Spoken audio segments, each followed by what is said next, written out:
Good morning, students.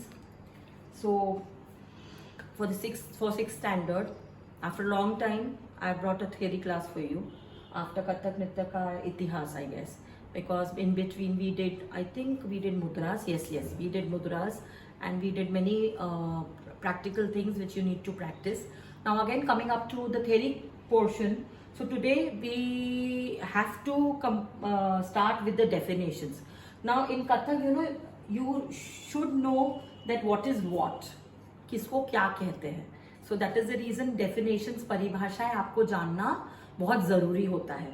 So for this month, for the August month, we'll be taking up all the definitions and you need to write it in your copies.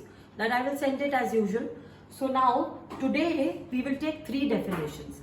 Now in that first definition we will take is ताली. Standard 4 में आपने सीखा था ताली देना, ठीक है. तो ताली देना किसको कहते हैं? धा धिन धिन धा, धा धिन धिन धा, धा तिन तिन ता, ता धिन धिन धा. तो ये क्या होता है? इसको ताली कहते हैं. तो ताली का मतलब क्या होता है?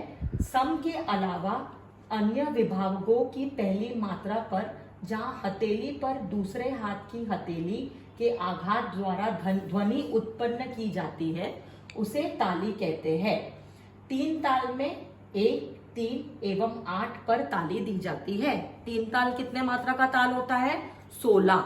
1 देखो, 2 3 4 5 6 7 8 9 10 11 12 13 14 15 16.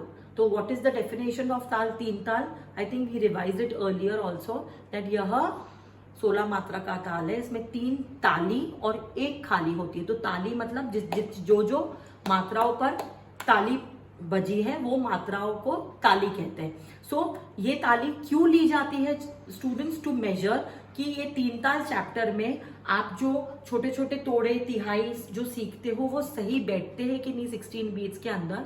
सो for that this is very calculative and you need to learn this. इसका कोई हिस्ट्री ज्योग्राफी नहीं है, ये आपको सीखना पड़ता है. ये कैलकुलेशन का एक तरीका होता है. जैसे आप मैथ्स में नहीं बोल सकते कि प्लस कहां से आया, माइनस कहां से आया, है ना. प्लस किसने बनाया, माइनस किसने बनाया, बट उसका एक फंडा है. वैसे ही इस ताली का एक फंडा होता है. सो ये ताली इसीलिए ली जाती है to measure that in that 16 beats chapter whatever new dance nuances you are doing whether it is coming correct और नॉट. तो उस चीज के लिए ताली दी जाती है.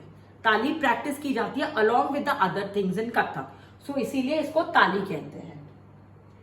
नाउ खाली. ताल देते समय जहां विभाग की प्रथम मात्रा पर ध्वनि न करके केवल हाथ हिलाकर इशारा कर देते हैं उसे खाली कहते हैं. अधिकतर खाली ताल के बीच की मात्रा अथवा उसके आसपास की कहीं पड़ती है. 9वें मात्रा पर ताली होती है. 3 ताल में 9वें मात्रा पर ताली होती है ना. 1 2 3 4 5 6 7 8 9 10 11 12 13 14 15 16. तो हथेली अलग हटाकर जो मात्राएं बताई जाती है उसे खाली कहते हैं. Blank beat. In English it is known as blank beat students. It doesn't have any sound. So जब हथेली अलग हटाकर आप उसको बताते हो so it is known as खाली.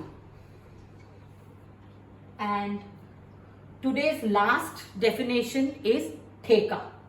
किसी भी ताल के निश्चित बोल को ठेका कहते हैं.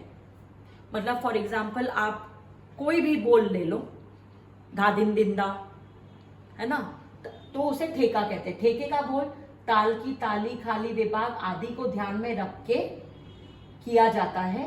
ठेके का बोल उस ताल की पहचान होती है. ठेके को तबला अथवा पखावज पर ही बजाया जाता है. फॉर सी 2 तरीके के बोल होते हैं डांस में स्टूडेंट्स. एक नृत्य का बोल होता है, एक ठेके का बोल होता है. तो नृत्य का बोल होता है ता थई तई तक, तो कथक में जब शुरू से लेकर आखिरी तक, when you go in advance level also, तो 2 तरीके के बोल ही आपको सीखने पड़ते हैं। एक ठेके का बोल सीखना पड़ता है और एक नृत्य का बोल सीखना पड़ता है।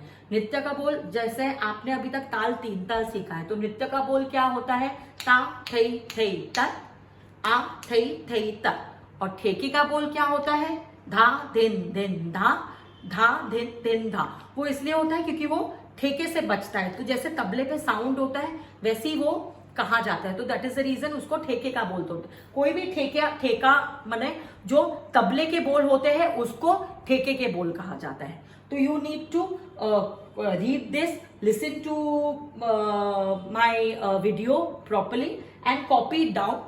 I will send you the PDF form of the whole definitions after we finish the definition chapter, students. So for now, for today, we have 3 definitions. So you have to kindly listen to it. समझो, नहीं समझा तो मुझे आप पूछ सकते हैं. Okay, till then, I sign off. Thank you so much. Stay home and keep dancing.